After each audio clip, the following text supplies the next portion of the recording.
Hi everyone, Dr. Jennifer Champion here. So let's talk about low carbohydrate diets and how they can impact those who have polycystic ovary syndrome or PCOS. So there's a lot of talk, a lot of communication that's going around on social media, and within nutrition circles about what diets are best for PCOS. Well, it really boils down to, and I've said this before, biochemical individuality. We are all very different people, so we can't all fit into one box for a diet. But the one that I see that works the most is a low carbohydrate diet. Why does this work? Well, a lot of women with PCOS also have insulin issues. They can't process blood glucose. They can't bring it down. So if these insulin levels are consistently high, then what happens is a condition called insulin resistance develops.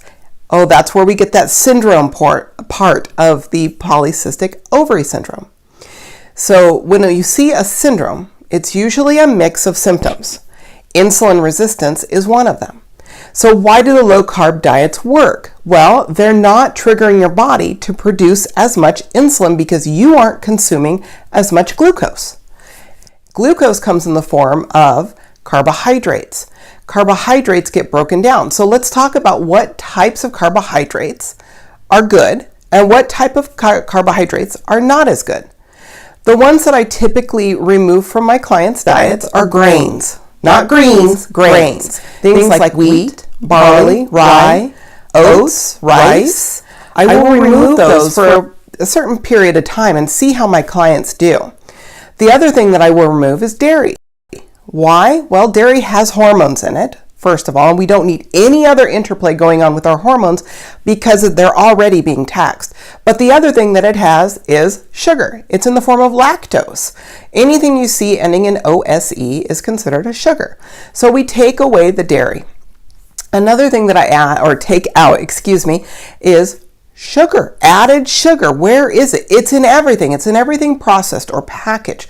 So we refine our diet and we go back to the basic whole foods, vegetables, non-starchy vegetables in particular, some starchy vegetables depending on the activity level, quality proteins, no dairy, and fruit. We can add in some fruit too. Now, you're saying, well, fruit is sugar, right? Well, yes, sugar comes in fruit. It's in the form of fructose.